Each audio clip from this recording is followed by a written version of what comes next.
Hello friends, this is SP Singh and welcome to smarter everyday. प्यारे दोस्तों, बात करेंगे BEd fourth semester Kanpur university की, जिसमें जो आपकी परीक्षा है वह कल यानी कि 8 मई को आपका ये पेपर होने को है। फोर्थ सेमेस्टर में पेपर आपका फर्स्ट है, development of education system in India and it's challenges. ठीक है, इसका हमने easy notes, full easy notes को कवर करा दिया है। पूरे इजी नोट्स को एक ही वीडियो में पढ़ा दिया है, ऑब्जेक्टिव क्वेश्चंस, और हमने इसके सुपर 500 एमसीक्यूज का वीडियो आपको दे दिया है पेपर फर्स्ट का। और ये पेपर फर्स्ट की लास्ट क्लास, जिसमें जो हमारा शॉर्ट नोट्स, बहुत वैल्यूबल जो कंटेंट है वो अब हम आप तक शेयर कर रहे हैं। ये वन लाइनर है, शॉर्ट नोट्स है, बहुत कम से कम शब्दों में, और यहाँ से पूरा का पूरा पेपर आपका यहीं से छप जाएगा। एक एक लाइन में पॉइंट्स को कवर किया गया है और बहुत ही महत्वपूर्ण, जो भी विद्यार्थी क्लास में लास्ट तक बना रहता है डेफिनेटली उसका पेपर बहुत अच्छा जाने वाला है। तो आइए शुरू करते हैं। और हाँ, अगर आपने अभी तक भी नोट्स नहीं लिए हैं तो फटाफट इस नंबर पे व्हाट्सअप करिए 9628182649। यहाँ पे व्हाट्सअप मैसेजेस के नोट्स की इन्फॉर्मेशन ले सकते हैं और कंप्लीट नोट्स आपको प्रोवाइड करा दिए जाएंगे। पॉइंट कहता है भारतीय ज्ञान परंपरा भारतीय दर्शन में ही समाहित है। भारतीय ज्ञान परंपरा किसमें समाहित है? भारतीय दर्शन में ही समाहित है। दर्शते इति दर्शनम, इसका मतलब क्या होता है? अर्थात ये वो प्रक्रिया है जिसके अंतर्गत देखा जाता है, अर्थात विश्लेषण, चिंतन या फिर मनन किया जाता है। चिंतन को मीमांसा की संज्ञा भी दी जाती है। चिंतन को किसकी संज्ञा दी जाती है?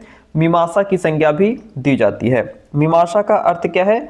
गहन विचार, परीक्षा एवं अनुसंधान आदि। ये क्या है? ये मीमांसा का अर्थ है, क्योंकि चिंतन को ही मीमांसा कहते हैं, तो मीमांसा ही हमारा चिंतन है, यानी कि विचार है। और चिंतन कब करते हैं? जब हम बहुत डीप जो है थॉट हमारे अंदर आ रहे होते हैं। ज्ञान परंपरा या दार्शनिक चिंतन 3 अनुभागों में वर्गीकृत है। तत्व मीमांसा, ज्ञान मीमांसा और मूल्य मीमांसा में ये क्या है? वर्गीकृत है। सविद्या या विमुक्तये, अर्थात जो मुक्ति का पथ प्रशस्त करे वही विद्या या ज्ञान है। भारतीय ज्ञान परंपरा के अनुसार सार उपनिषद माने जाते हैं। भारतीय ज्ञान परंपरा के सार कौन माने जाते हैं? उपनिषद माने जाते हैं, क्योंकि वेदों का अंतिम अंश उपनिषद हैं। आपसे कई बार क्वेश्चन पूछा गया है कि वेदों का अंतिम अंश किसको माना गया? उपनिषद को माना गया है। तो भारतीय ज्ञान परंपरा के सार कौन है? उपनिषद माने जाते हैं।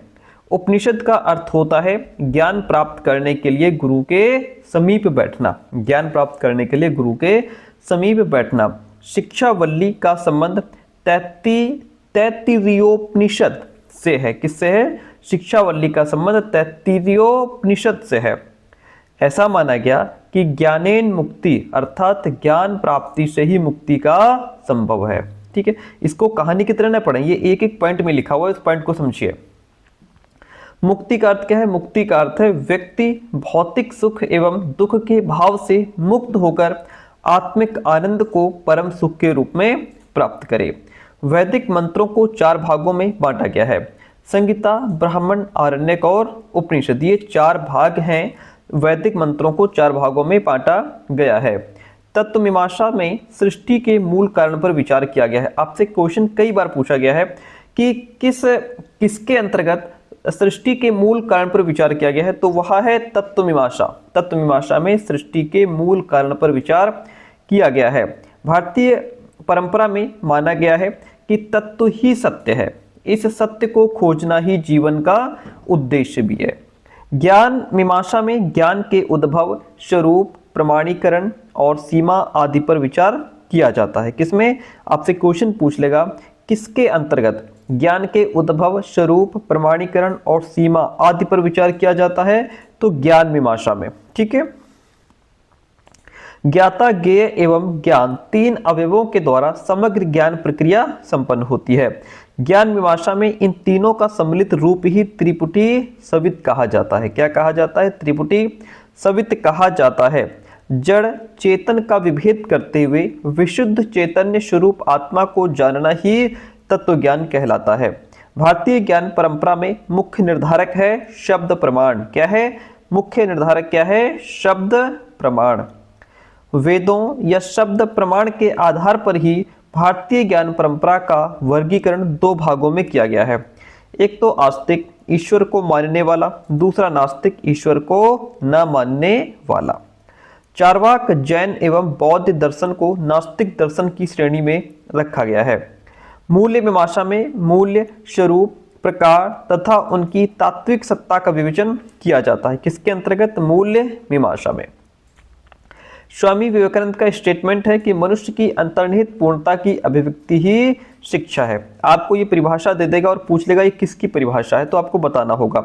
वेदों में गुरु को उच्च ज्ञान से परिपूर्ण माना गया था तथा आचार्य शब्द का अर्थ था अच्छा आचरण करने वाला।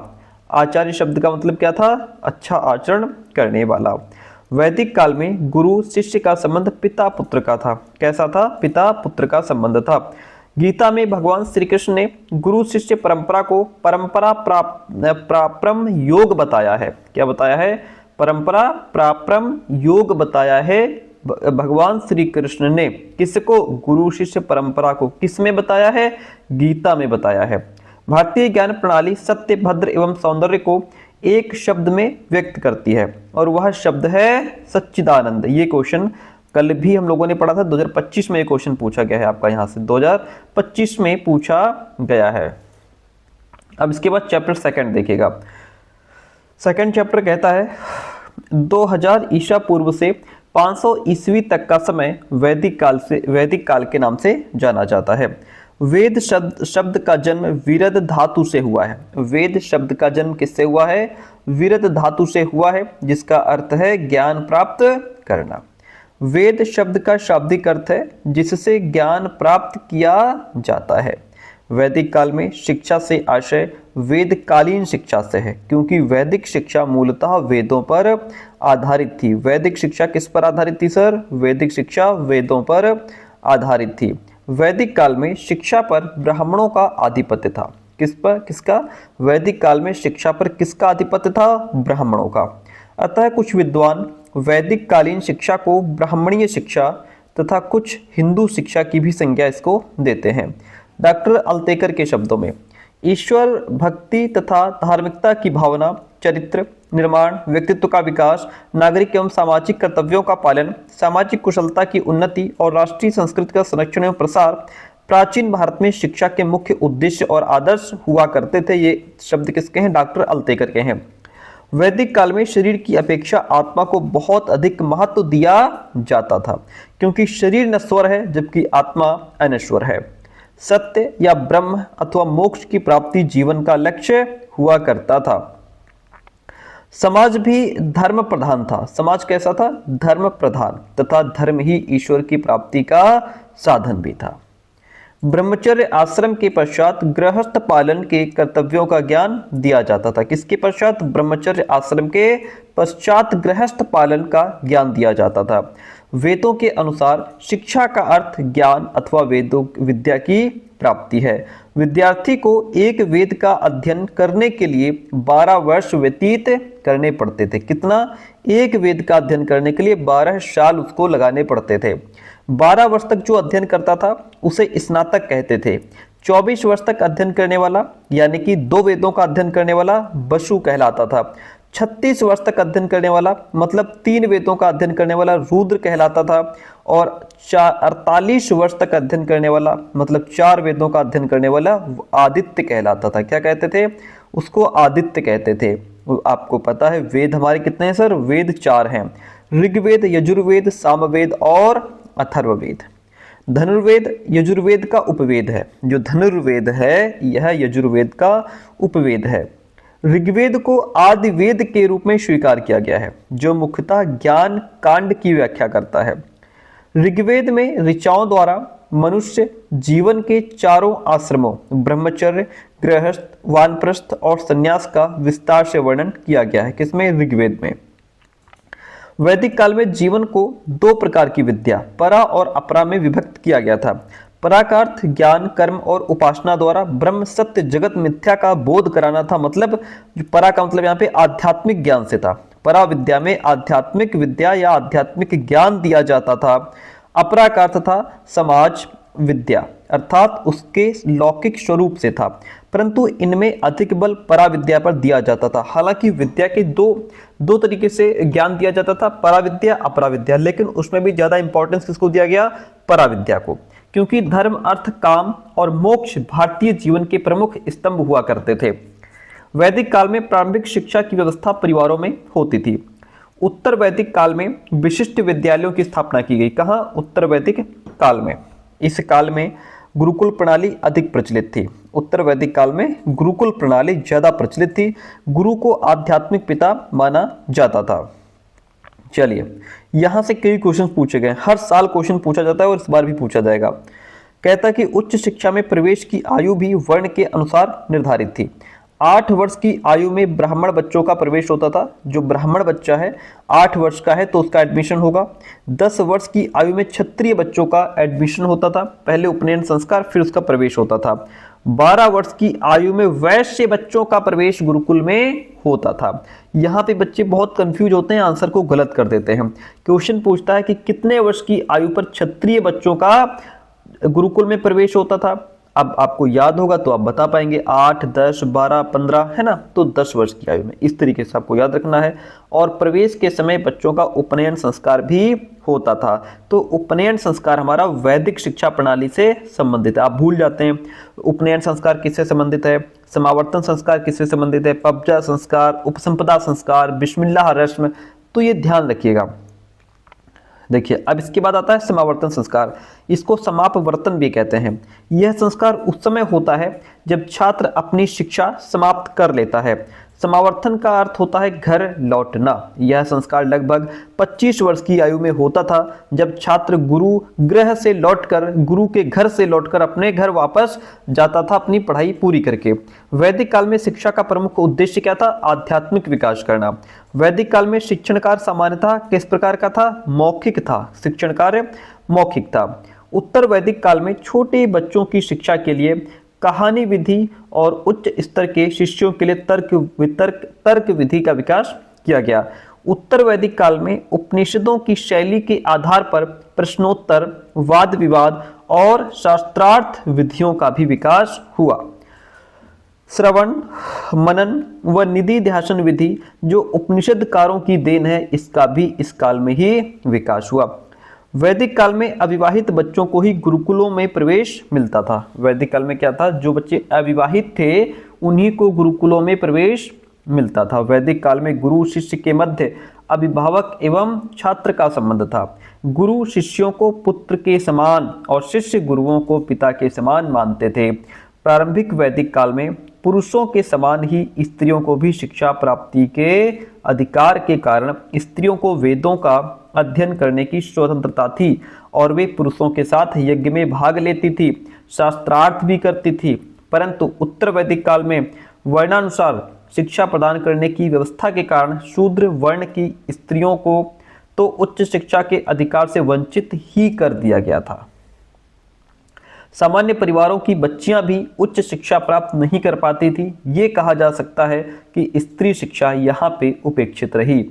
वैदिक काल में मुख्यतः 3 प्रकार की व्यावसायिक शिक्षा का उल्लेख मिलता है: सैनिक शिक्षा, चिकित्सा शास्त्र की शिक्षा और वाणिज्य शिक्षा। वैदिक काल में प्राथमिक शिक्षा की व्यवस्था परिवारों और उच्च शिक्षा की व्यवस्था गुरुकुलों में होती थी। उत्तर वैदिक काल में यही गुरुकुल बड़े बड़े नगरों और तीर्थ स्थानों पर स्थापित होने लगे थे, जो बाद में उच्च शिक्षा के केंद्र के रूप में विकसित हुए। वैदिक काल में शिक्षा का प्रमुख केंद्र तक्षशिला था। सर, कौन सा? तक्षशिला था। वैदिककालीन शिक्षा केंद्र तक्षशिला वर्तमान में पाकिस्तान के इस्लामाबाद नामक स्थान पर स्थित था। F.W. थॉमस का स्टेटमेंट है कि ऐसा कोई देश नहीं जहां ज्ञान के प्रति प्रेम इतने प्राचीन समय में आरंभ हुआ हो जितना भारत में, या जिसने इतना स्थायी और शक्तिशाली प्रभाव उत्पन्न किया हो जितना भारत ने। यह स्टेटमेंट पूछा गया है, इसको आप ध्यान रखिएगा और हो सकता है दोबारा फिर पूछ ले। अगला क्वेश्चन चैप्टर 3 देखिएगा। कहता है कि अब यहां से बौद्ध काल को समझेंगे। बौद्ध काल का प्रारंभ वैदिक काल की समाप्ति के बाद अर्थात लगभग 500 ईसा पूर्व में हुआ था। चीनी यात्री फायान ने अपनी भारत यात्रा के दौरान बौद्ध कालीन शिक्षा प्रणाली का वर्णन विस्तार से किया है। FE कई ने लिखा है बौद्ध शिक्षा 1500 वर्ष से अधिक समय तक प्रचलित रही, 1500 वर्ष से ज्यादा समय तक प्रचलित रही और उसने ऐसी शिक्षा पद्धति का विकास किया जो ब्राह्मणीय शिक्षा पद्धति की प्रतिद्वंदी थी, पर अनेक बातों में उसके सदृश भी थी, यानी कि उसके समान भी थी। डॉक्टर राधाकृष्णन ने लिखा है बौद्ध धर्म कोई नया धर्म नहीं है बल्कि हिंदू धर्म का ही परिवर्तित रूप है। बुद्ध ने यज्ञ एवं कर्मकांड के स्थान पर सदाचार, अहिंसा, सत्य और बल दिया है, सत्य पर बल दिया है। बौद्ध धर्म वेद की तथा ईश्वर की सत्ता को नहीं मानता। जो बौद्ध धर्म है वो वेद और ईश्वर की सत्ता को नहीं मानता। बौद्ध धर्म जातिवाद का प्रबल विरोधी था। बौद्ध शिक्षा प्रणाली में शिक्षा से तात्पर्य बौद्ध मठों एवं विहारों में चलने वाली शिक्षा से ही लिया जाता था। बौद्ध दर्शन के अनुसार जीवन में दुख ही दुख है और इन दुखों को समझना और दुखों को दूर करने के उपायों का उपयोग करना ही बोध है तथा वास्तव में यही बौद्ध दर्शन की शिक्षा भी है। शिक्षा दुखों का ज्ञान व दुखों को दूर करने का अष्टांग मार्ग दिखाती है। इस काल की अपेक्षा शिक्षा यानी कि बौद्ध काल की शिक्षा व्यवस्था में छात्रों के चरित्र निर्माण हेतु उन्हें प्रारंभ से ही बौद्ध मठों और विहारों में 10 नियमों का पालन कराया जाता था। किसमें, किस शिक्षा में या किस काल की शिक्षा में 10 नियमों का पालन कराया जाता था? तो वो हमारी बौद्ध शिक्षा थी। बौद्ध धर्म में सबसे अधिक आत्मसंयम, करुणा और दया को महत्व दिया जाता था। छात्रों को सर्वप्रथम महात्मा बुद्ध द्वारा खोजे गए 4 आर्य सत्यों का ज्ञान कराया जाता था और इसके बाद उन्हें निर्वाण की प्राप्ति के लिए अष्टांगिक मार्ग, जिसमें आपका सम्यक दृष्टि, सम्यक संकल्प, सम्यक कर्मांत, सम्यक वॉक, सम्यक आजीव, सम्यक व्यायाम और सम्यक समाधि में प्रशिक्षित किया जाता था। बौद्ध दर्शन में मनुष्यों को संसार से विमुख होने की अपेक्षा उसे संसार के दुखों से बचने का उपदेश दिया गया है कि कैसे संसार के दुखों से बचा जाए। बौद्ध धर्म के अंतर्गत भारतीय संस्कृति को अधिक महत्व दिया गया है। बौद्ध भिक्षु देश विदेश में जाकर उपदेश और दीक्षा देते थे, जिसमें बौद्ध धर्म का प्रचार और प्रसार हुआ। बौद्ध शिक्षा का सर्वोच्च उद्देश्य क्या था? सादा जीवन, उच्च विचार। इसके सिद्धांत को अपनाते हुए समाधि लेना अर्थात निर्वाण प्राप्त करना था। भिक्षु जो थे एक विशेष प्रकार का अत्यधिक सादा पहनावा धारण करते थे, जिसे चीवर कहा जाता था। क्या कहा जाता था? चीवर। ये क्वेश्चन कई बार पूछा गया है कि चीवर क्या है। तो चीवर जो है ये बौद्ध कालीन शिक्षा में भिक्षु एक विशेष प्रकार का सादा पहनावा धारण करते थे, जिसे चीवर कहा जाता था। वे भिक्षा पात्र में ही भिक्षा लेकर सादा भोजन करते थे, पेड़ों के नीचे भूमि पर ही सोते थे। बौद्ध काल में तत्कालीन राजा शिक्षा व्यवस्था हेतु समुचित धन उपलब्ध करा, जो उस समय के राजा हुआ करते थे वो शिक्षा व्यवस्था के लिए समुचित धन उपलब्ध कराते थे और शिक्षण संस्थाओं के संचालन के लिए गांव के गांव दान में दे दिया करते थे। बौद्ध शिक्षा प्रणाली में प्राथमिक स्तर की शिक्षा व्यवस्था बिल्कुल निःशुल्क थी, फ्री थी। आरंभ में शिक्षा केवल बौद्ध भिक्षुकों को दी जाती थी। शुरुआत में उच्च शिक्षा के छात्रों से शुल्क लिया जाता था। ध्यान रखिएगा, बौद्ध शिक्षा प्रणाली में जो प्राथमिक स्तर की शिक्षा थी वो निःशुल्क थी और जो उच्च स्तर की शिक्षा थी उसमें बच्चों से फीस ली जाती थी। प्राथमिक शिक्षा आरंभ करने की आयु 6 वर्ष थी। ओके, 5 से 6 वर्ष भी ऑप्शन में आता है तो लिख दीजिएगा। पाठ्यक्रम में बालकों को प्रथम 6 माह में सिद्धिरस्तु नामक बाल पोथी पढ़नी होती थी। सिद्धिरस्तु किस काल से संबंधित है? तो यह बौद्ध काल से संबंधित है। इसमें जो है बालकों को सिद्धिरस्तु नामक बाल पोथी पढ़नी होती थी।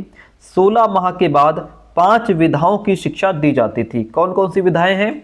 शब्द विद्या, तर्क विद्या, चिकित्सा विद्या, आध्यात्म विद्या, शिल्प स्थान विद्या। उच्च शिक्षा सामान्यतः 12 वर्ष की आयु से आरंभ होकर के 20 से 25 वर्ष तक चला करती थी।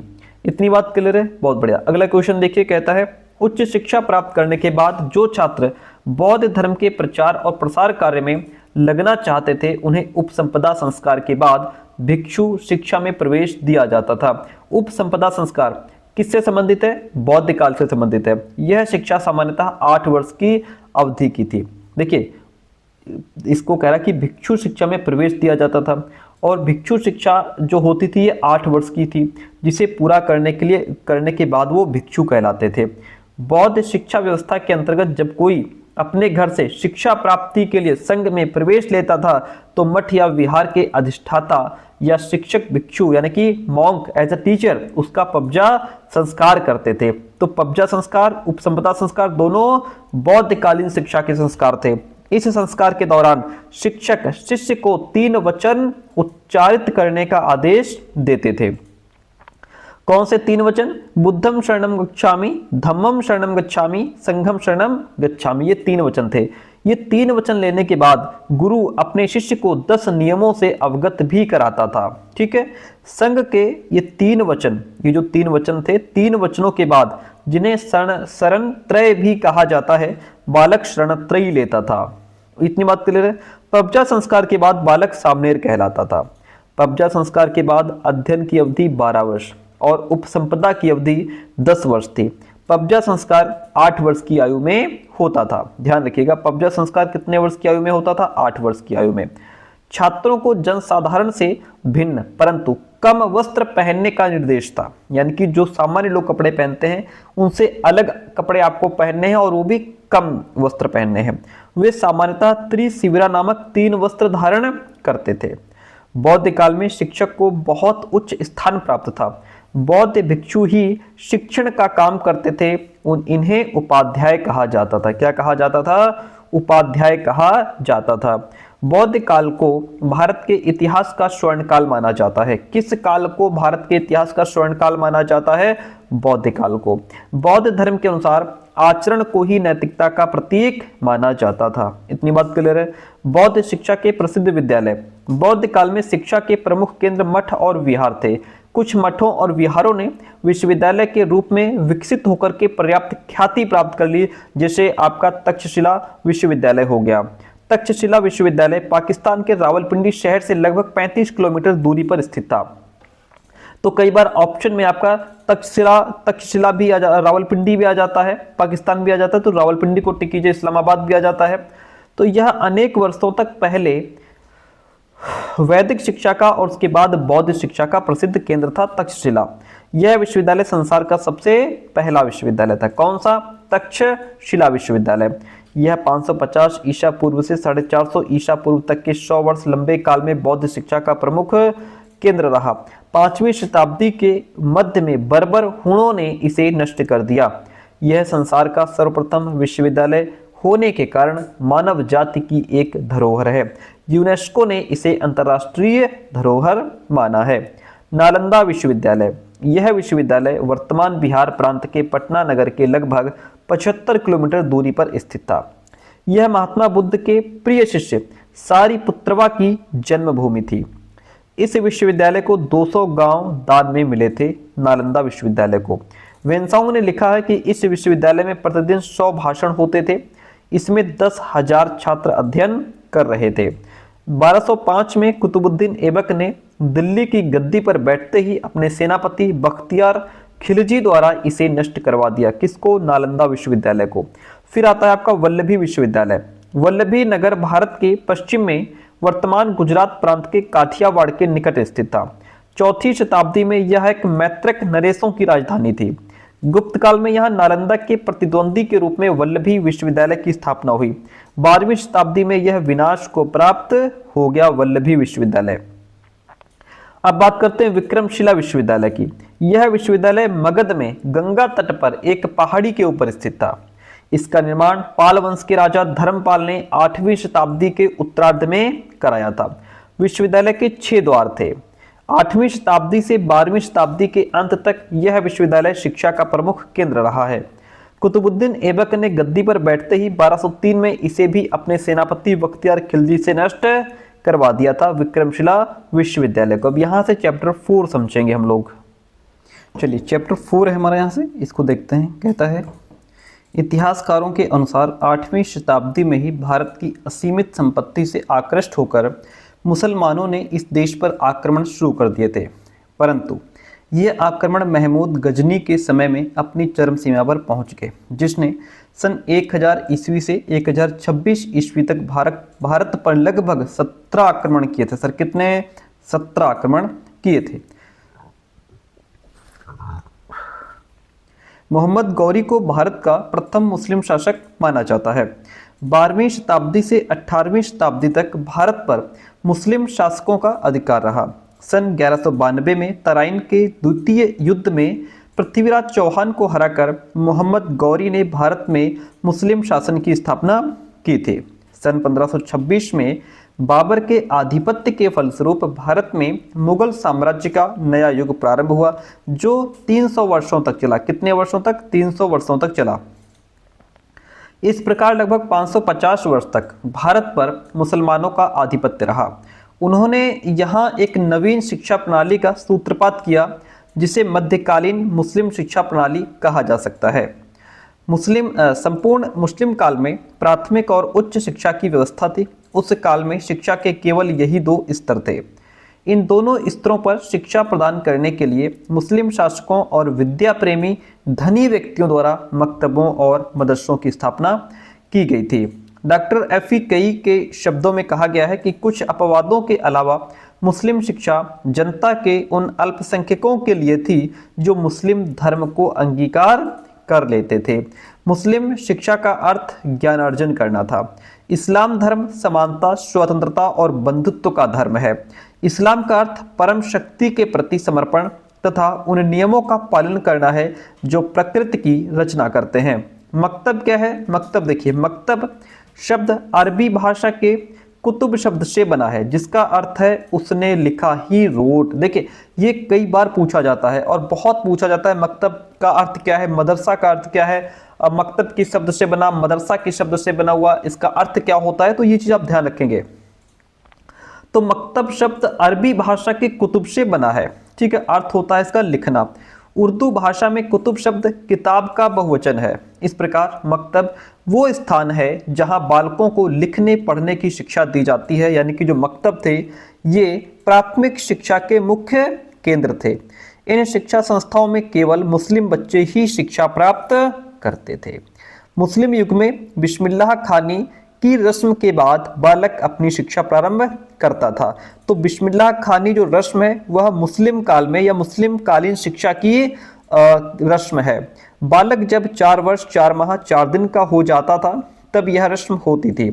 मकतबों में शिक्षण विधि मौखिक थी। मोटे सरकंडे की कलम से लिखने का अभ्यास कराया जाता था। तो ये भी ध्यान रखेंगे, मकतबों में शिक्षण विधि कैसी थी? मौखिक थी। मुस्लिम काल में मदरसे जो थे वो उच्च शिक्षा के केंद्र हुआ करते थे। मदरसा शब्द अरबी भाषा के दरस शब्द से बना है, जिसका अर्थ होता है भाषण देना। उस समय उच्च शिक्षा भाषण के द्वारा दी जाती थी, क्योंकि जो मदरसे थे वो आजकल के डिग्री कॉलेज की तरह होते थे। जैसे आज हम डिग्री कॉलेज में जाते हैं, लेक्चर सुन करके चले आते हैं, वैसे ही तब जो है बड़े बच्चों को लेक्चर दिया जाता था। उच्च शिक्षा की अवधि 10 से 12 वर्ष थी। कितनी? 10 से 12 वर्ष। मुन्नार मिडल के शब्दों में उच्च शिक्षा की संस्थाओं में पढ़ने और लिखने को मौखिक शिक्षण विधियों से श्रेष्ठतर स्थान प्रदान किया जाता था। खानकाह जो थे ये भी प्रारंभिक शिक्षा के केंद्र थे, लेकिन मकतब मुख्य शिक्षा के केंद्र थे। खानकाहों की भांति दरगाहें भी प्राथमिक शिक्षा के केंद्र थे, लेकिन मकतब मुख्य थे।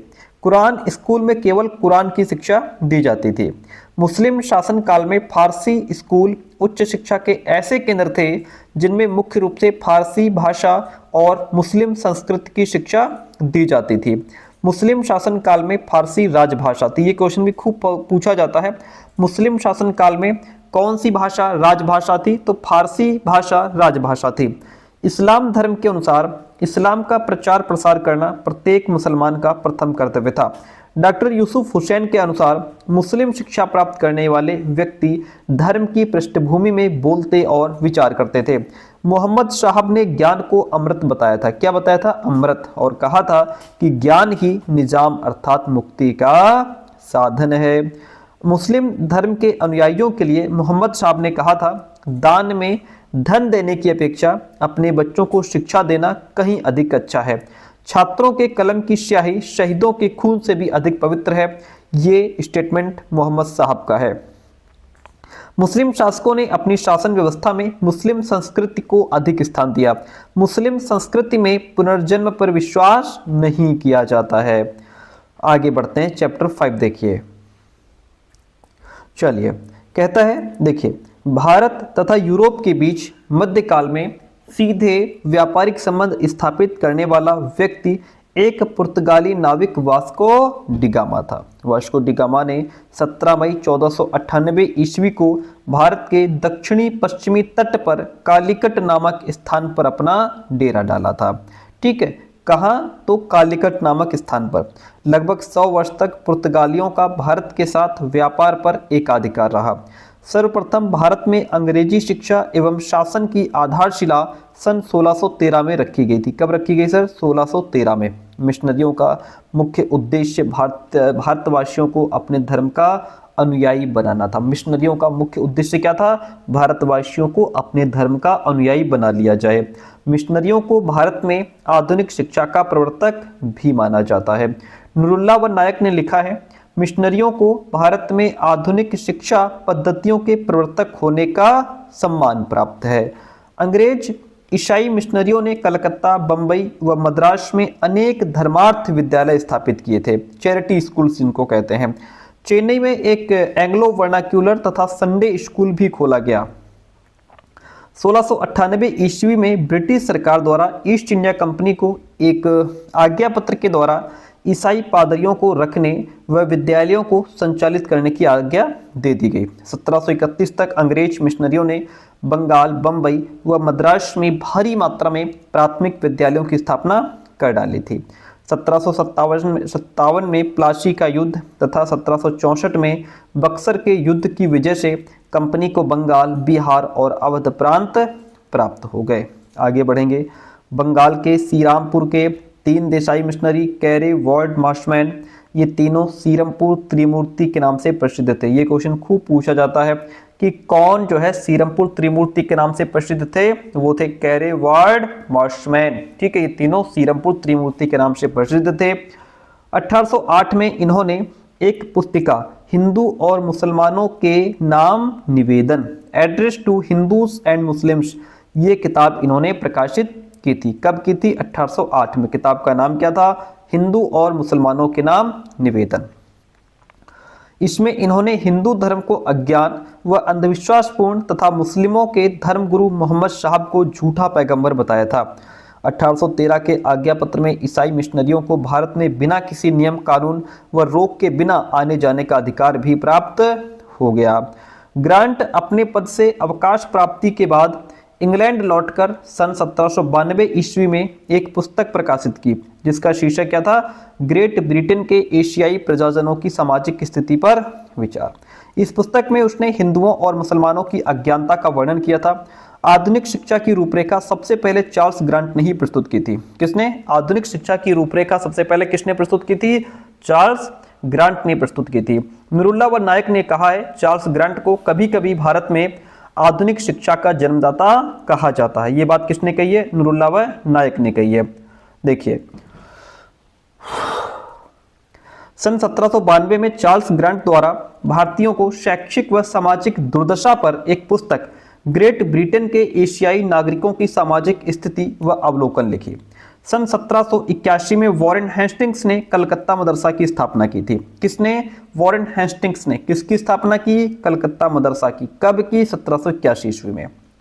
सन 1791 में जॉनथन डंकन ने बनारस संस्कृत कॉलेज की स्थापना की। बनारस संस्कृत कॉलेज की स्थापना किसने की? जॉनथन डंकन ने। कब की? 1791 में। सन 1800 में लॉर्ड वेलेस्ली ने कलकत्ता में फोर्ट विलियम कॉलेज की स्थापना की। सन 1818 में फोर्ट सेंट जॉर्ज कॉलेज की स्थापना अंग्रेज कर्मचारी को भारतीय भाषाएं सिखाने के लिए की गई थी। ठीक है, इसको ध्यान रखिएगा, क्वेश्चन खूब पूछा जाता है यहां से। अगला क्वेश्चन, सन 1818 में अंग्रेजों ने अंतिम पेशवा के राज्य का अंत करके बंबई प्रेसिडेंसी का निर्माण किया। सन 1808 में श्रीरामपुर त्रिमूर्ति कांड हो गया। क्वेश्चन खूब पूछता है, श्रीरामपुर त्रिमूर्ति कांड कब हुआ था? 1808 में। 1793 में 20 वर्ष बाद 1813 में कंपनी का आज्ञा पत्र नवीनीकरण हेतु पुनः ब्रिटिश पार्लियामेंट में प्रस्तुत किया गया था। 1813 के आज्ञा पत्र में 1 लाख रुपया भारत में विद्या प्रसार के लिए रखा गया। 1823 ईस्वी में एक लोक शिक्षा समिति की स्थापना की गई थी। इस लोक शिक्षा की सामान्य समिति में 10 सदस्य थे। उनमें 2 दल थे, एक प्राच्य विद्या समर्थक दल था जबकि दूसरी ओर आंग्ल दल था जो अंग्रेजी को शिक्षा के माध्यम के रूप में समर्थन देता था।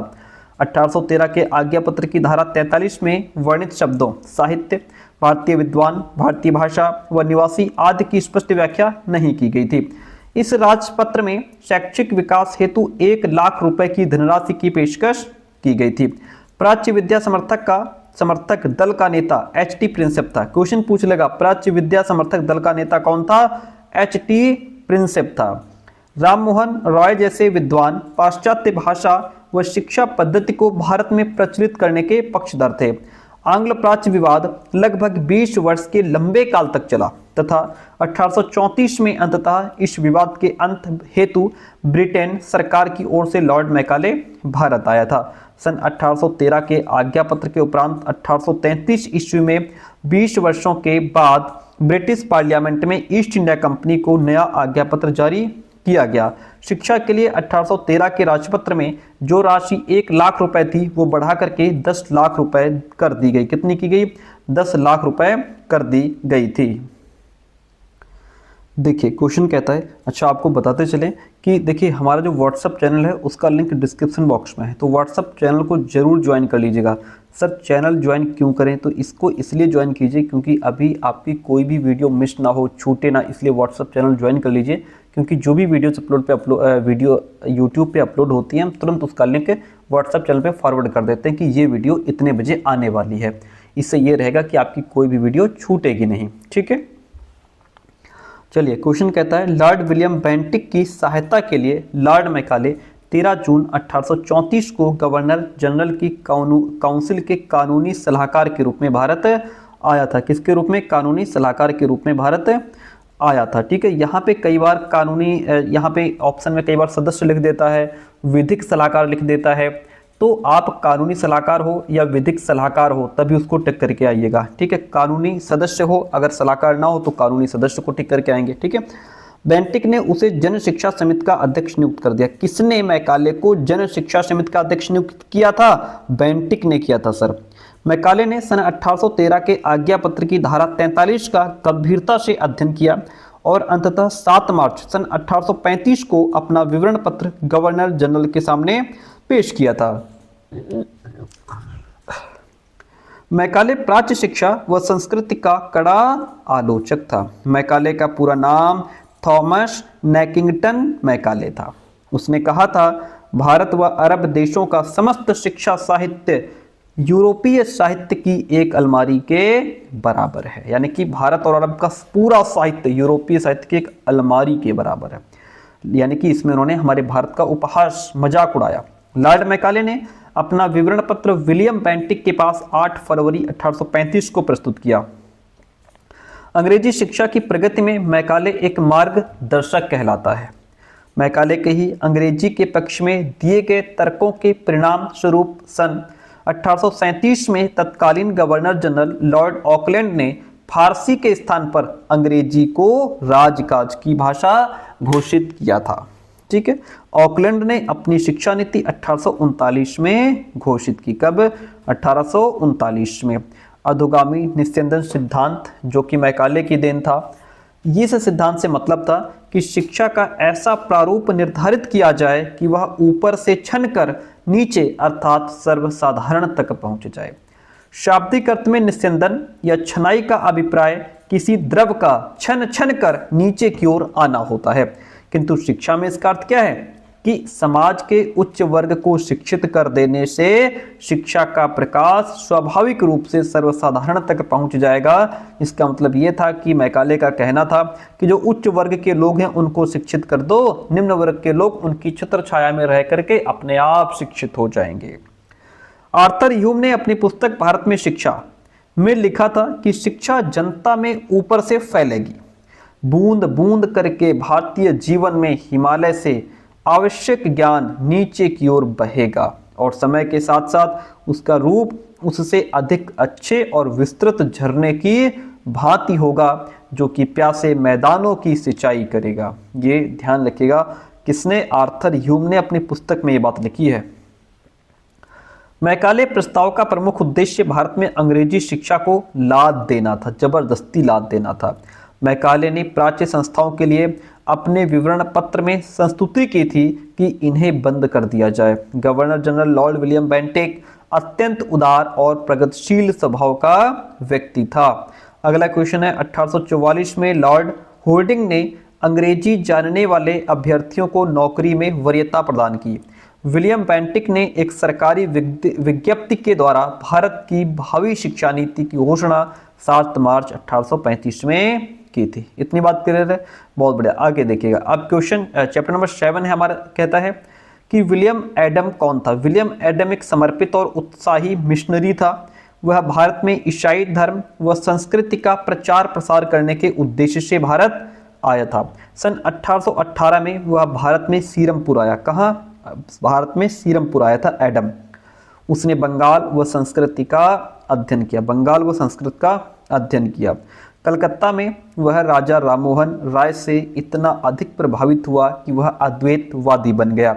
विलियम एडम को 1835 में भारत के गवर्नर जनरल लॉर्ड बेंटिक द्वारा शिक्षा व्यवस्था सर्वेक्षण के लिए विशेष कमिश्नर नियुक्त किया गया। किसके द्वारा? गवर्नर जनरल लॉर्ड बेंटिक द्वारा। किसको? एडम को। उसने 1835 से 1838 तक बंगाल की शिक्षा की परिस्थितियों या शैक्षिक परिस्थितियों का अध्ययन किया और महत्वपूर्ण रिपोर्ट प्रस्तुत की। वायसराय लॉर्ड विलियम बेंटिक ने एडम को बंगाल व बिहार तथा उससे संबद्ध क्षेत्रों में प्रचलित शिक्षा व्यवस्था का सर्वेक्षण करने के लिए विशेष कमिश्नर के रूप में नियुक्त किया था। इस काम के लिए बेंटिक ने एडम को 1000 रुपये प्रति मास की धनराशि भी प्रदान करने का डिसीजन लिया कि तुम्हें महीने का 1000 रुपये मिलेगा। एडम ने सर्वप्रथम जुलाई 1835 को अपनी पहली रिपोर्ट प्रस्तुत की थी। उसने संपूर्ण बंगाल प्रांत के विद्यालय संबंधी आंकड़े भी प्रस्तुत किए थे। विलियम एडम ने दिसंबर 1836 को अपनी दूसरी रिपोर्ट प्रस्तुत की। इस रिपोर्ट में उसने जिला राजशाही के थाने नत्तूर के शैक्षिक आंकड़े प्रस्तुत किए। ये आपको ऑप्शन में कई बार नेटोर भी लिखा मिलता है, तो ध्यान रखिएगा। नेटोर के शैक्षिक आंकड़े उसने दूसरी रिपोर्ट में प्रस्तुत किए थे। पहली रिपोर्ट जुलाई 1835 में आई, दूसरी रिपोर्ट दिसंबर 1836 में आई, तीसरी रिपोर्ट फरवरी 1838 में उसने प्रस्तुत की थी, जो कि अंतिम रिपोर्ट थी। इस रिपोर्ट में उसने मुर्शिदाबाद, वर्धमान, तिरहुत, वीरभूमि, दक्षिणी बिहार के क्षेत्रों का सर्वेक्षण किया था। एडम भारत में जन शिक्षा का पक्षधर था और भारतीयों के लिए भारतीय शिक्षा पद्धति का पक्षधर भी था। एडम ने जब अपनी शिक्षा योजना तत्कालीन गवर्नर जनरल लॉर्ड ऑकलैंड के समक्ष प्रस्तुत की, तब तक 7 मार्च 1835 को विलियम बेंटिक मैकाले मिनट को स्वीकृत प्रदान कर इंग्लैंड जा चुका था तथा लॉर्ड ऑकलैंड ने, जो कि पाश्चात्यवादी शिक्षा का समर्थक था, एडम की शिक्षा को अनुपयोगी और अव्यावहारिक बताते हुए उसने अस्वीकार कर दिया। इससे एडम इतना दुखी हुआ कि उसने त्यागपत्र ही दे दिया। आगे बढ़ते हैं, देखिएगा। अब चैप्टर 8 है। यहाँ से ईस्ट इंडिया कंपनी ब्रिटिश सरकार की नियंत्रक संस्था थी। ब्रिटिश सरकार प्रत्येक 20 वर्ष के बाद नया आज्ञापत्र जारी करती थी। यह आज्ञापत्र 1761 ईस्वी से प्रारंभ हुए और हर 20 साल बाद नया आज्ञापत्र जारी किया जाता था। वुड का घोषणा पत्र 19 जुलाई सन 1854 को प्रकाशित हुआ। 100 अनुच्छेदों में लिखे गए वुड के विस्तृत घोषणा पत्र में शिक्षा पर व्यापक विचार व अध्ययन भी किया गया था। घोषणा पत्र में स्पष्ट रूप से लिखा गया कि हम बलपूर्वक घोषित करते हैं कि हम भारत में जिस शिक्षा का प्रसार देखना चाहते हैं वो है यूरोपीय ज्ञान। वुड के घोषणा पत्र में शिक्षकों का स्तर उठाने पर बल दिया गया। पहली बार टीचर्स को मास्टर कह करके संबोधित किया गया। वुड का घोषणा पत्र आधुनिक भारतीय शिक्षा का व्यवस्था का आधार है। वुड के घोषणा पत्र में जन शिक्षा विभाग की स्थापना की घोषणा भी की गई थी। जन शिक्षा विभाग की स्थापना की घोषणा किस में की गई, किस आयोग में की गई? तो वुड के घोषणा पत्र में की गई। भारत में आधुनिक शिक्षा का बीजारोपण सन 1813 ईस्वी के चार्टर से हुआ था। शिक्षा नीति सन 1854 चार्ल्स वुड ने तैयार की थी। भारत में सर्वप्रथम जन शिक्षा विभागों की स्थापना प्रांतों के मुख्यालयों पर की गई। वुड के घोषणा पत्र में जन शिक्षा का सिद्धांत अपनाया गया। रिचे के अनुसार वुड का घोषणा पत्र भारतीय शिक्षा का महाधिकार पत्र है। ठीक है, वुड के घोषणा पत्र में पहली बार यह स्वीकार किया गया कि शिक्षा की व्यवस्था करना सरकार का काम है। सर किसका काम है? सरकार का काम है। लॉर्ड रिपन ने 3 फरवरी सन 1882 को भारतीय शिक्षा आयोग का गठन किया था। सर विलियम हंटर की अध्यक्षता में 20 सदस्यीय आयोग का गठन किया गया था, जिसमें 7 सदस्य भारतीय थे। इस आयोग को हंटर कमीशन या भारतीय शिक्षा आयोग 1882 भी कहा जाता है। भारतीय शिक्षा आयोग की नियुक्ति का मुख्य उद्देश्य सन 1854 में घोषित वुड के घोषणा पत्र की समीक्षा करना था। पंजाब विश्वविद्यालय की स्थापना सन 1882 में हुई। इलाहाबाद विश्वविद्यालय की स्थापना 1887 में हुई। 1904 में लॉर्ड कर्जन ने नवीन शिक्षा नीति की घोषणा की थी। सन 1880 में बाल गंगाधर तिलक ने फर्ग्यूसन कॉलेज की स्थापना पूना में की थी। फर्ग्यूसन कॉलेज की स्थापना कहाँ की गई? पूना में। किसने की? बाल गंगाधर तिलक ने। कब की? 1880 में। 1886 में लाहौर में दयानंद एंग्लो वैदिक कॉलेज की स्थापना आर्य समाज द्वारा की गई थी। पॉइंट टू बी नोटेड, ध्यान रखिएगा। सन 1898 में श्रीमती एनी बेसेंट ने बनारस में सेंट्रल हिंदू कॉलेज की स्थापना की थी। सेंट्रल हिंदू कॉलेज की स्थापना एनी बेसेंट ने 1898 में की थी बनारस में। प्राथमिक शिक्षा को स्थानीय निकायों को सौंपने का सुझाव वुड डिस्पैच ने दिया था। माध्यमिक स्तर के पाठ्यक्रम को आ और बा वर्ग में विभाजित करने का सुझाव हंटर कमीशन का है। हंटर आयोग के प्रतिवेदन में कुल 600 पन्ने थे। सर कितने पन्ने थे? कुल 600 पन्ने थे। लॉर्ड कर्जन ने भारत के गवर्नर जनरल के रूप में सन 1898 में काम संभाला था। वह प्रतिभाशाली व्यक्ति, कुशल राजनीतिज्ञ और कर्तव्यपरायण शासक था। लॉर्ड कर्जन वह अंग्रेजी का उतना ही धुरंधर विद्वान था जितना कि मैकाले। एएन बसु ने लिखा है, कर्जन स्वभाव के उदार एवं निरंकुश शासक और प्रशिक्षण के कारण कठोर शासन में अविचलन विश्वास रखने वाला कठोर साम्राज्यवादी था। कर्जन के शब्द हैं, जब मैं भारत आया तब शिक्षा संबंधी सुधार उन कार्यों में से मेरे समक्ष उपस्थित हुआ जिसका प्रशासकीय पुनर्संगठन के किसी भी कार्यक्रम में प्रमुख स्थान होना उचित प्रतीत हुआ। लॉर्ड कर्जन ने सन 1901 में शिमला शिक्षा सम्मेलन का आयोजन किया। शिमला शिक्षा सम्मेलन में कर्जन ने भारतीयों के एक भी प्रतिनिधि को इसमें स्थान नहीं दिया था। शिमला शिक्षा सम्मेलन कर्जन के सभापतित्व में 15 दिन हुआ और उसमें शिक्षा संबंधी 150 प्रस्तावों को सर्वसम्मति से निश्चित भी किया गया था। लंदन विश्वविद्यालय का सन 1898 में पुनर्संगठन हुआ। लॉर्ड कर्जन ने भारत के सभी विश्वविद्यालयों का संगठन लंदन विश्वविद्यालय को आदर्श मान करके किया था। लॉर्ड कर्जन ने 27 जनवरी सन 1902 को भारतीय विश्वविद्यालय आयोग की नियुक्ति की। क्वेश्चन आपसे पूछ लेगा, भारतीय विश्वविद्यालय आयोग की नियुक्ति कब हुई? 27 जनवरी 1902 को। किसने की? लॉर्ड कर्जन ने की थी। सर इतनी बात क्लियर है? बहुत बढ़िया। अगला क्वेश्चन, लॉर्ड कर्जन की सरकार ने भारतीय विश्वविद्यालय आयोग के सुझावों और सिफारिशों के आधार पर एक विधेयक तैयार किया। इस विधेयक ने 21 मार्च सन 1904 को पारित होकर के भारतीय विश्वविद्यालय अधिनियम का रूप ग्रहण किया था। इस अधिनियम द्वारा भारतीय विश्वविद्यालयों के प्रशासन, अधिकार, कार्यक्षेत्र आदि में अनेक महत्वपूर्ण परिवर्तन भी किए गए। लॉर्ड कर्जन ने 11 मार्च सन 1904 को अपनी शिक्षा नीति को एक सरकारी प्रस्ताव के रूप में अंकित करके उसको प्रकाशित किया। कर्जन ने भारत में लगभग 7 वर्ष तक शिक्षा से संबंधित काम किए थे। नुरुल्लावर नायक ने लिखा है, जो कार्य कर्जन ने 7 वर्ष में किए उनको करने में किसी अन्य मनुष्य को निश्चित रूप से दुगने या तिगुने समय की आवश्यकता पड़ती। यह स्टेटमेंट नुरुल्लावर नायक का है। इतनी बात क्लियर है? बहुत बढ़िया। अगला क्वेश्चन देखिएगा, पॉइंट अगला चैप्टर है हमारा। कहता है, सन 1882 में लॉर्ड रिपन ने भारतीय शिक्षा आयोग का गठन किया। भारतीय शिक्षा आयोग का गठन लॉर्ड रिपन ने किया था। कब? 1882 में। ठीक है। इसमें सर्वाधिक ध्यान प्राथमिक शिक्षा के क्षेत्र में दिया गया। 14 सितंबर 1917 को लीड्स विश्वविद्यालय के कुलपति डॉक्टर माइकल सैडलर की अध्यक्षता में कलकत्ता विश्वविद्यालय आयोग की नियुक्ति की गई। इस आयोग के अध्यक्ष कौन थे? सैडलर थे। कलकत्ता विश्वविद्यालय आयोग में सदस्यों की संख्या 6 थी। इसे सैडलर कमीशन 1917 के नाम से संबोधित किया जाता है।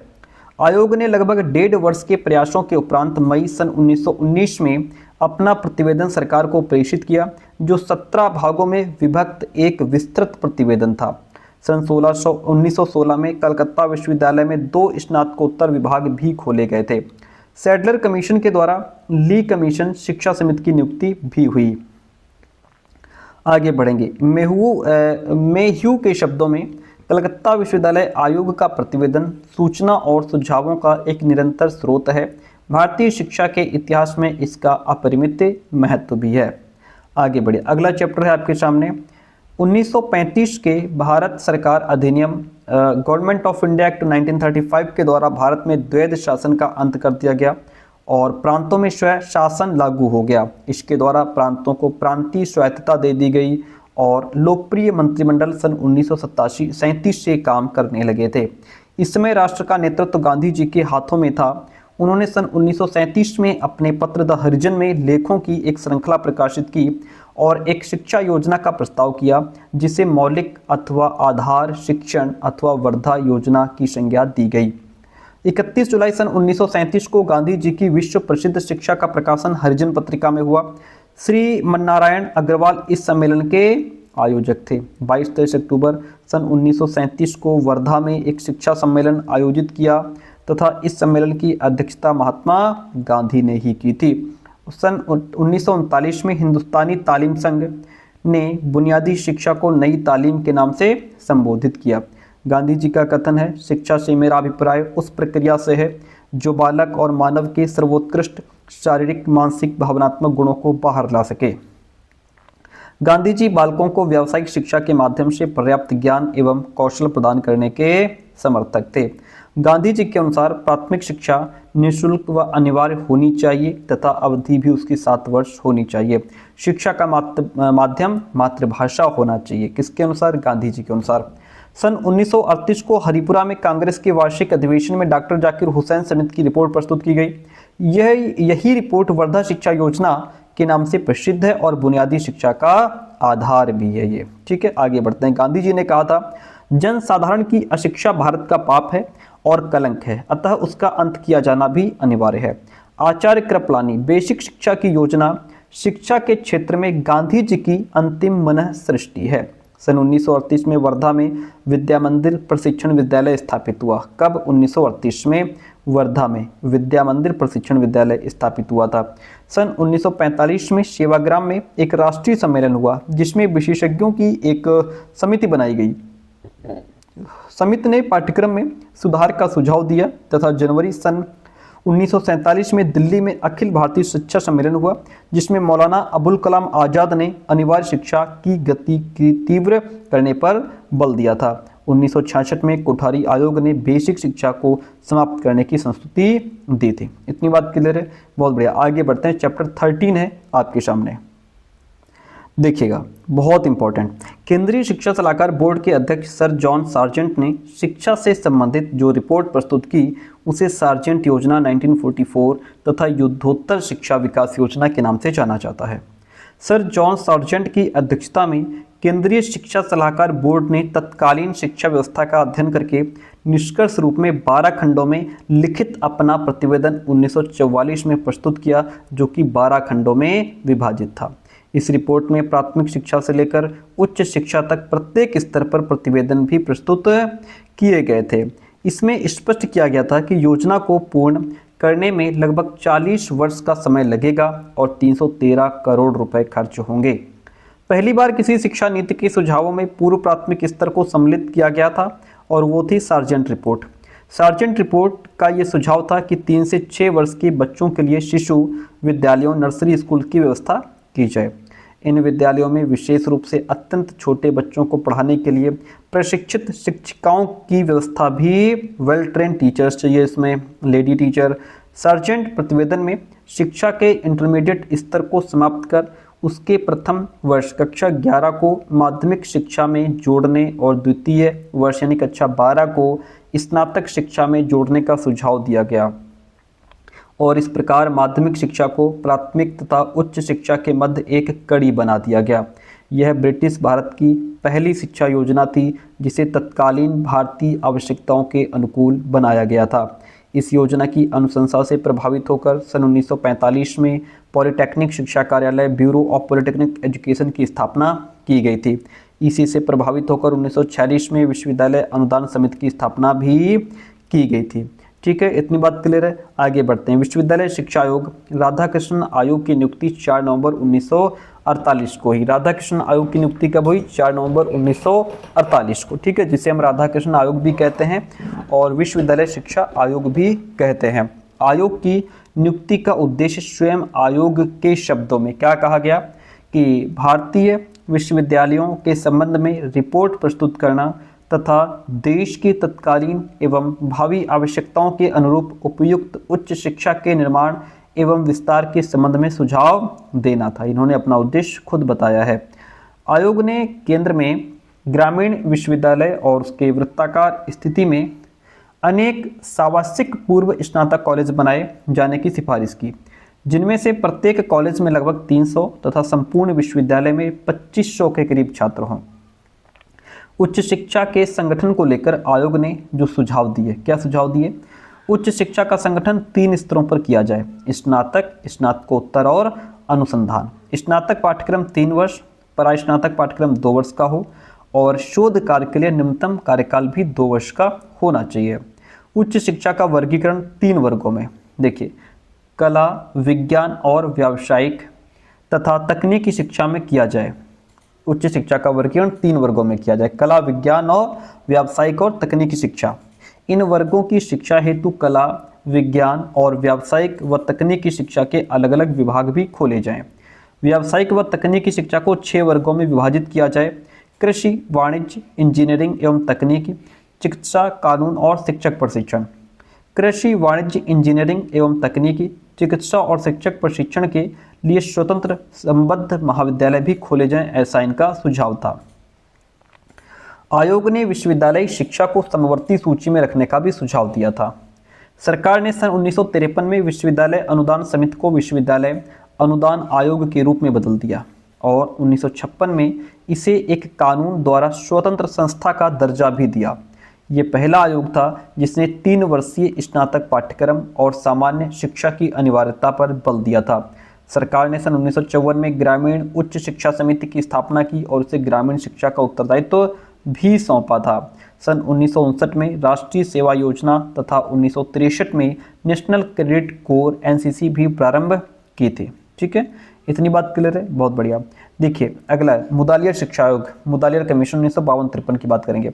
यह आयोग स्वतंत्रता प्राप्ति के पश्चात गठित हुआ दूसरा आयोग है, परंतु माध्यमिक शिक्षा का यह पहला आयोग है।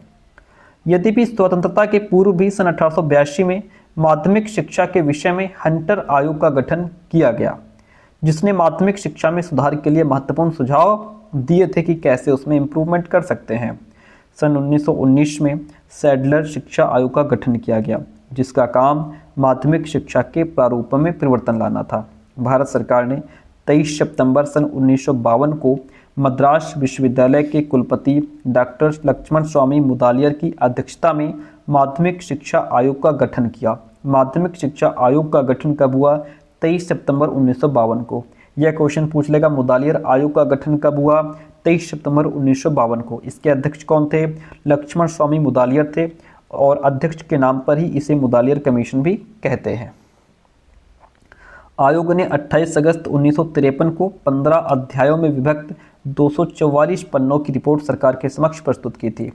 अक्सर ऑप्शन में आपको 29 अगस्त देखने को मिल जाता है, जबकि बुक में 28 अगस्त है।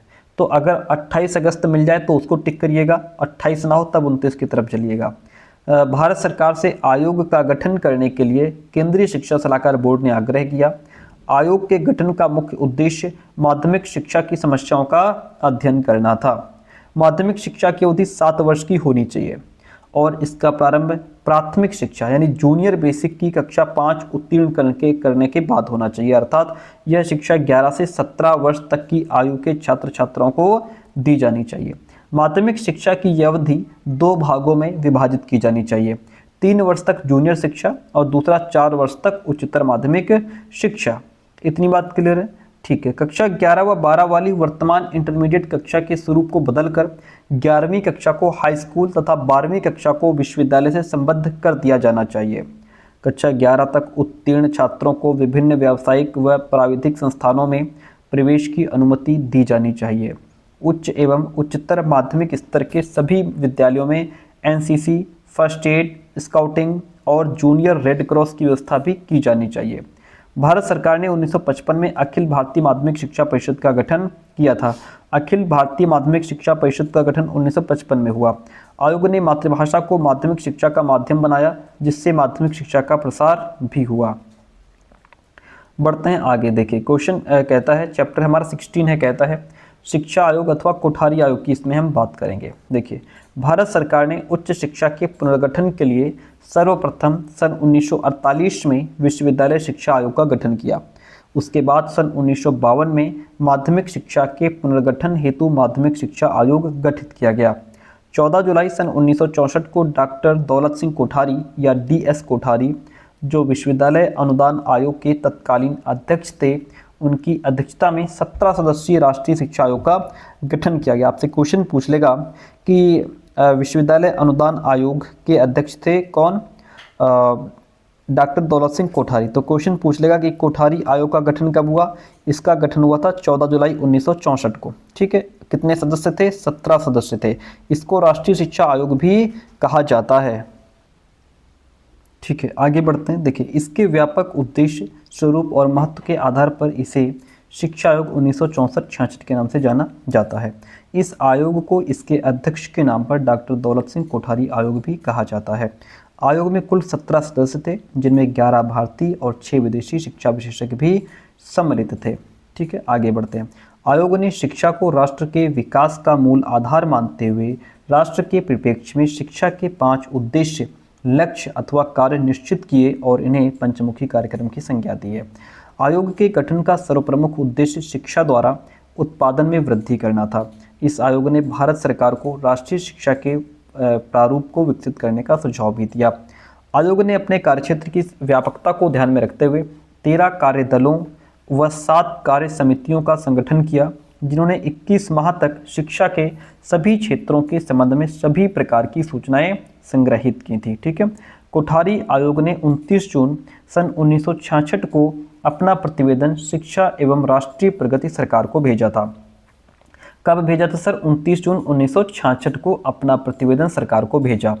यह प्रतिवेदन 692 पृष्ठों का एक बड़ा दस्तावेज है, जो 3 खंडों में विभाजित है। प्रथम खंड में 6 अध्याय हैं। आयोग का सुझाव था कि कक्षा 1 से 8 तक प्राथमिक शिक्षा के 2 स्तर बना दिए जाएं। पहले भाग में कक्षा 1 से 5 तक तथा दूसरा भाग कक्षा 6 से 8 तक होना चाहिए। इतनी बात क्लियर है? बहुत बढ़िया। आयोग का सुझाव था कि विश्वविद्यालयों के प्रशासन तंत्र का भी पुनर्गठन करके 50% सदस्य विश्वविद्यालय के प्रतिनिधि व 50% बाह्य सदस्य रखे जाएंगे। कार्यकारिणी परिषद में 15 से 20 सदस्य हों और कुलपति इसका अध्यक्ष होना चाहिए। माध्यमिक शिक्षा का व्यावसायीकरण किया जाए और 20 वर्ष के अंदर माध्यमिक स्तर पर 25% व उच्चतर माध्यमिक स्तर पर 50% छात्रों को व्यावसायिक वर्ग में लाया जाए। सामान्य शिक्षा की अवधि 10 वर्ष की होनी चाहिए और इसमें प्राथमिक तथा निम्न माध्यमिक शिक्षा को भी सम्मिलित किया जाए। प्राथमिक शिक्षा की अवधि 7 से 8 वर्ष हो और इसे 4 या 5 वर्ष की निम्न प्राथमिक शिक्षा और 3 वर्ष की उच्च प्राथमिक शिक्षा में विभक्त किया जाए। निम्न माध्यमिक स्तर पर छात्रों को 2 प्रकार की शिक्षाएं देनी चाहिए, 2 या 3 वर्ष की सामान्य शिक्षा, 1 से 3 वर्ष की व्यावसायिक शिक्षा। आयोग ने राष्ट्र के परिप्रेक्ष्य में शिक्षा का एक मुखी कार्यक्रम निश्चित किया। शिक्षा आयोग ने बजट का 6% शिक्षा पर खर्च करने का सुझाव दिया। शिक्षा आयोग ने माध्यमिक शिक्षा को 70% छात्रों के लिए पूर्ण शिक्षा अनुमानित किया था। वरिष्ठ विश्वविद्यालयों की स्थापना का सुझाव शिक्षा आयोग 1964-66 ने दिया था। इतनी बात क्लियर है? चलिए चैप्टर 17 देखिए। जब राजीव गांधी प्रधानमंत्री बने तो उन्होंने शिक्षा के क्षेत्र में आंदोलनकारी कदम उठाए। सर्वप्रथम सरकार ने तत्कालीन शिक्षा का सर्वेक्षण कराया और उसे शिक्षा की चुनौती नीति संबंधी परिप्रेक्ष्य नाम से अगस्त 1983 में प्रकाशित किया, जिसको challenge of education a policy perspective भी कहा जाता है। इस दस्तावेज में भारतीय शिक्षा की 1951 से 1983 तक की प्रगति का सांख्यिकीय विवरण, उसकी उपलब्धियां एवं असफलताओं की लेखा जोखा और गुण दोषों का विवेचन किया गया है। केंद्रीय सरकार ने राज्यों द्वारा प्राप्त सुझावों के आधार पर एक राष्ट्रीय शिक्षा नीति तैयार की और उसे संसद के बजट अधिवेशन 1986 में प्रस्तुत किया। संसद में राष्ट्रीय शिक्षा नीति पर विचार विमर्श सन 1968 में प्रारंभ हुए।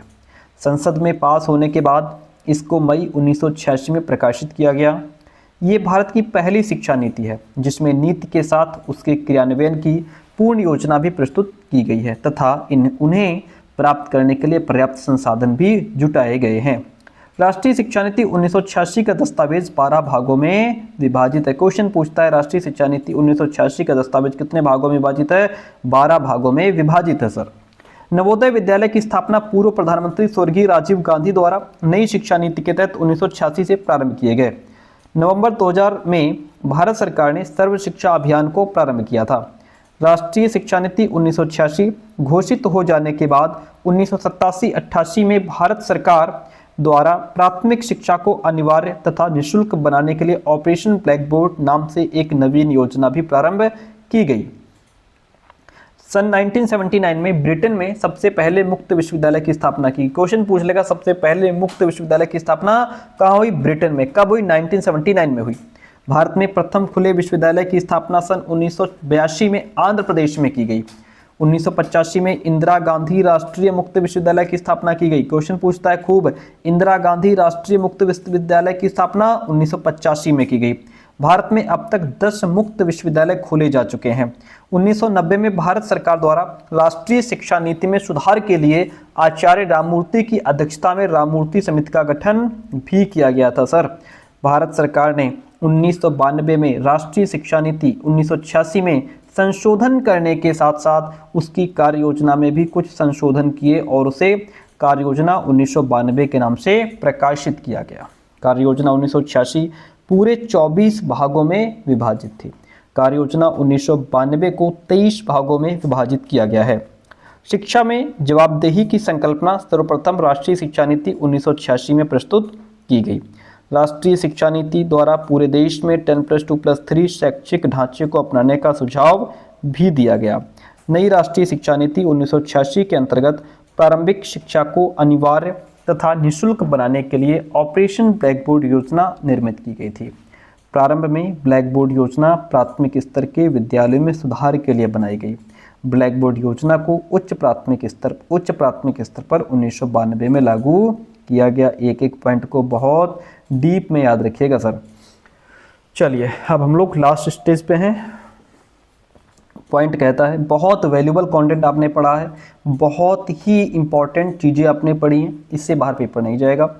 राष्ट्रीय शिक्षा और फिर 100 क्वेश्चन पूछता है, 2-4 क्वेश्चन तो आगे इधर उधर हो ही जाते हैं। 2-4 6 10 क्वेश्चन बहुत टफ नहीं डालेगा तो फिर आपको कैसे पता लगेगा कि क्वेश्चन बढ़िया नहीं था, टफ नहीं था, है ना। फिर आपने कह देंगे कि क्वेश्चन तो बड़ा सरल आ गया था, है ना। तो ये चीज़ हो जाती है, इसलिए क्वेश्चन जो है 4 से 10 क्वेश्चन ऐसे डाले जाते हैं कि आपको लगे कि हाँ पेपर देने आए हैं, ठीक है। बाकी आपको 75 में से 100 क्वेश्चन आपको मिलने वाले हैं, उसमें से केवल 75 क्वेश्चन ही अटेम्प्ट करना आप, ठीक है। 25 क्वेश्चन आपको क्या करने हैं, छोड़ देने हैं, कोई भी 25 क्वेश्चन छोड़ देना, 75 अटेम्प्ट करने हैं। राष्ट्रीय शिक्षा नीति NEP 2020 को भारत सरकार द्वारा 29 जुलाई 2020 को केंद्रीय मंत्रिमंडल द्वारा मंजूरी दी गई थी। इस नीति द्वारा विद्यालय और उच्च शिक्षा दोनों क्षेत्रों में बड़े पैमाने पर रूपांतरकारी सुधार के रास्ते खुल गए हैं। ये नीति 34 वर्ष पुरानी जो NEP 2020 है, यह नीति 34 वर्ष पुरानी राष्ट्रीय शिक्षा नीति 1986 को प्रतिस्थापित करेगी। इस राष्ट्रीय शिक्षा नीति में भारत द्वारा 2015 में अपनाए गए सतत विकास एजेंडा 2030 के लक्ष्य सतत विकास लक्ष्य 4 SDG 4 में परिलक्षित वैश्विक शिक्षा विकास के एजेंडे को अपनाया गया है, जिसके अनुसार विश्व में 2030 तक सभी के लिए समावेशी और समान गुणवत्ता युक्त शिक्षा सुनिश्चित करने और जीवन पर्यंत शिक्षा के अवसरों को बढ़ावा दिए जाने के लक्ष्य को ध्यान में रखा गया है। अध्यक्ष हैं पद्म विभूषण डॉक्टर के कस्तूरी रंगन। समिति का नाम है कस्तूरी रंगन समिति। समिति का गठन जून 2017 में किया गया तथा मई 2019 में राष्ट्रीय शिक्षा नीति का प्रारूप कैबिनेट में प्रस्तुत किया गया। मंजूरी कब मिली? 29 जुलाई 2020 को केंद्रीय मंत्रिमंडल द्वारा मंजूरी मिली। शिक्षा मंत्रालय मानव संसाधन विकास मंत्रालय ministry of human resource development MHRD का नाम बदल करके शिक्षा मंत्रालय कर दिया गया है, जिसका उद्देश्य शिक्षा और सीखने यानी एजुकेशन एंड लर्निंग पर है।